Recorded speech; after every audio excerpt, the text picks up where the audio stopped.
Этот старинный гобелен – работа известной крымско-татарской мастерицы, специалиста по качеству гобеленам крымско-татарской традиционной вышивки татары-шлеме Зулейхи Бекировой. Сегодня увидеть воочию работы Зулейхи Бекировой – это большая удача. В Крымско-татарском музее культурно-исторического наследия в Акмисджите отметили 110-летие Зулейхи Бекировой. Ее называют мастерицей, которой было суждено возродить умирающий народный промысел – традиционную крымско-татарскую вышивку. О берген белгилер бүгін біздің мәдениетімізде гүллей, ачыла. О халқымыз үшін çok büyük insan. Bunu herkes bilmek gerek, bunun kadrine yetmek gerek. Afsus ki onun en bağlı açık büyük bir sergiler yap olamayız çünkü bizde material yok. Kapalı bütün material.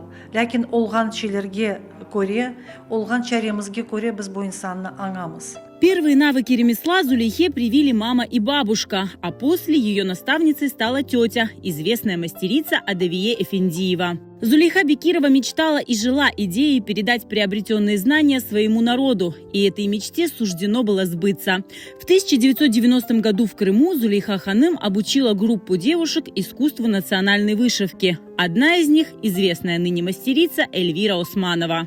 Вот надежда, что в моем лице, может быть, ее чаяния оправдались, что это искусство настолько оказалось для меня привлекательным и интересным, что я это занятие не бросила. Вот, и как-то попыталась даже еще популяризировать. В связи с этим вышла книга в 2022 году. Называется она «Йол Шашарма». Специальное такое было название, чтобы как путеводный призыв, чтобы мы не забывали, кто мы, откуда мы, где наши корни. Зулейха Бекирова скончалась в 1999 году, но возрожденное ею традиционное искусство и сегодня продолжают развивать ее ученики и последователи.